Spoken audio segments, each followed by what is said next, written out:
Are Americans going to be receiving $3,600 payments in 2023? We'll be going over those updates in Congress, plus a whole lot more. Now, before I dive into today's video, if you wouldn't mind helping me out real quickly by just giving this video a like, that just signals to YouTube that this video could potentially be helpful to other people like you as well.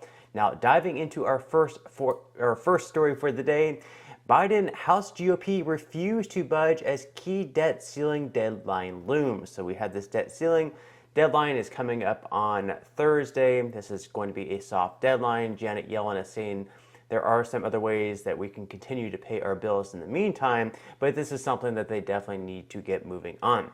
So the Biden administration and House Republicans are heading towards an initial Thursday debt ceiling deadline without even a hint of an endgame, ensuring a months-long standoff that's poised to rattle financial markets amid worries about a recession this year. The two sides are effectively shrugging as the Treasury Department warns the country will hit the $31.4 trillion borrowing cap on Thursday, though it's not a hard deadline, as the department can still use extraordinary measures to pay the bills for another few months. But it means the potential economic doomsday clock is officially ticking, with House Republicans still insisting on massive spending cuts before they help raise the debt ceiling, and Democrats refusing to engage the idea. So Republicans are saying, hey, if we're going to raise the debt ceiling and allow for even more debt to take place potentially in the future, first, you Democrats, you guys have to agree with us that we need to have spending cuts in the future. But Democrats are saying we're not going to agree to any type of potential spending cuts in the future. We're not even going to negotiate with this, because raising the debt ceiling and making sure that we can pay off existing debts should not be anything that's even negotiable. So we have kind of a standoff here between the Republicans and Democrats. How it's going to end, we'll just have to wait and see. Treasury Secretary Janet Yellen said last week that the U.S. likely won't run out of cash or exhaust those measures until at least early June. Until then, the department is suspending investments in certain government retirement funds and hoping the House GOP and Democrats can come to an agreement to keep the government from careening into an economic crisis with far-reaching consequences. But Yellen's warning to congressional leaders hasn't spurred any movement towards even the beginning of a deal between Congress and the White House. So again, we had this looming deadline coming up, a soft deadline on Thursday, but as Janet Yellen says, we likely will not run out of cash, and the hard deadline won't be coming up until about 5 more months in June. But still, they need to get moving. But right now, the sides just aren't that motivated because there is a lot of time to go. The White House is already working behind the scenes to work around Speaker Kevin McCarthy, including dispatching its top advisors to meet with moderate Republicans, particularly those who won in districts President Joe Biden won in 2020, in hopes Democrats can count on those GOP lawmakers to cross the aisle and lift the debt ceiling. They said, quote, "I think there is a real chance of that," said one senior House Republican. Quote, "Kevin would probably love for that to happen because it gets him out of 'it wasn't me.'" So right now we have top advisors of Joe Biden meeting with these more moderate Republicans to help them raise the debt ceiling through normal measures without this negotiation process. And one Republican is even saying that Kevin McCarthy would actually like for this to happen. That way they can raise the debt ceiling. It gets him out of trouble of, caving in to the demands of the Democrats, and he can say, it wasn't my fault. Look at these Republicans, these more moderate Republicans who are helping Democrats raise the debt ceiling. It wasn't my fault. If I had it my way, I would have made Democrats negotiate and agree to certain spending cuts before I raised the debt ceiling. Concessions over the debt ceiling were a vital part of the deal that McCarthy negotiated with his 20 conservative holdouts to finally attain the speakership. He agreed that the GOP House would not move to lift the debt ceiling unless Congress slashes at least $130 billion in federal spending next fiscal year, or address broader fiscal reforms to tackle the ballooning debt, as many Republicans argue it threatens the nation's economic security and future. So in order to attain enough votes to become the House Speaker, he had to agree with those other 20 Republicans that were not originally going to vote for him, that he would sort of have this holdout and make sure that we do not lift the debt ceiling. unless Democrats agree to slash at least $130 billion in federal spending for next fiscal year. So whether or not Democrats will cave into this, again, we'll just have to wait and see.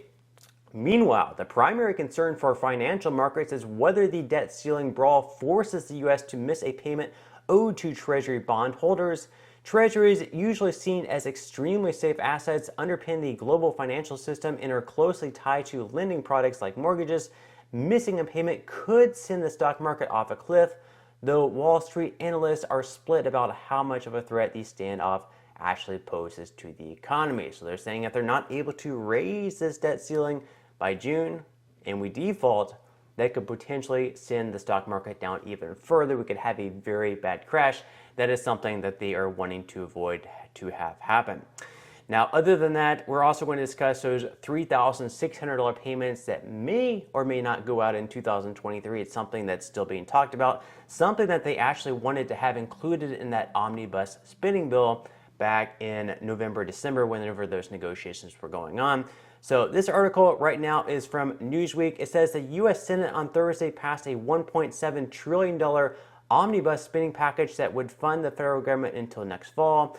The House of Representatives on Friday passed the bill, sending the legislation to President Joe Biden, who is expected to sign it into law. The package contains roughly $40 billion in emergency aid for communities recovering from disasters, financial assistance to Ukraine, and provisions designed to make retirement easier. However, the bill is missing one key element many had hoped it would be included: a child tax credit expansion. So this is a little bit of an old news. This is from last year, and we had actually already covered that, but we're going to talk about the potential of some sort of an agreement between Democrats and Republicans taking place this year to make sure that this gets renewed and expanded, the child tax credit for 2023. Democrats push for the COVID-era CTC expansion, which would give eligible recipients $3,000 per child over the age of 6 and $3,600 per child under the age of 6. Republicans, led by Senate Minority Leader Mitch McConnell, wanted the credit omitted, though, and they ultimately succeeded. So Mitch McConnell and other Republicans were against this expanded credit, especially because everyone would be getting it. There would not be like an income limit where you had to make a certain amount of money to be eligible for the credit. Democrats believe that even the poorest people who did not make any type of income, should receive the full amount of money, whereas Republicans believe that you had to make a certain amount of income in order to receive the full credit. So ultimately, no deal got done. Now, this is from Vox here. It's saying, where are Republicans currently on this? Conservatives opposed to expanding the child tax credit are sensing that a legislative deal might not be far-fetched and have started to ramp up their opposition. The Wall Street Journal ran an op-ed and an editorial against the CTC in late November, perhaps the clearest indication they recognize it's time to fight. Quote, the tax credit is parable about good intentions, unintended consequences, and the insatiable entitlement state, the journal argued, citing new studies that estimate a permanent extension of the American Rescue Plan child tax credit would reduce economic output by 0.2% over a decade and lead to 1.5 million people leaving the workforce. However, in June, Republican Senator Mitt Romney, Richard Burr, and Steve Daines introduced a new bill called the Family Security Act 2.0 to distribute monthly cash payments to parents. The proposal is a modified version of a child allowance policy Romney introduced in 2021, though his new bill includes a requirement that families earn at least $10,000 to receive its full benefit. The Republican proposal would mark a big expansion from the current child tax credit. It would increase the maximum value from $2,000 to $4,200 for each child under the age of 6 and $3,000 for each child ages 6 through 17, paid out in monthly installments. So once again, these would not be paid at the end of the year. These would be paid every single month, so it'd be $350 payments to those children under the age of 6, which would be even higher than the ones before. The ones that were $300, these would actually be going up to $350. So the proposal here by Republican Senator Mitt Romney is actually more generous than the one that took place in 2021. So this is actually quite interesting. It also goes on to say that parents would be eligible to receive the cash benefit 4 months prior to their child's due date, so they would actually be receiving these payments once they're pregnant, which could help with the bills, or perhaps if they have to take off work earlier because they're just not feeling that good working while pregnant, these extra payments would certainly help them. and then it would continue to be administered on a monthly basis after that. So the plan would immediately lift nearly 3 million children out of poverty while providing a bridge to the middle class without adding a dime to the federal deficit. So in Romney's plan, it would actually, apparently, according to him at least, they would not be adding even a dime to the federal deficit just because there would be some offsets with the earned income tax credit. Now, you would think normally this might be a bipartisan idea just because Democrats have been pushing the idea of the expanded child tax credit.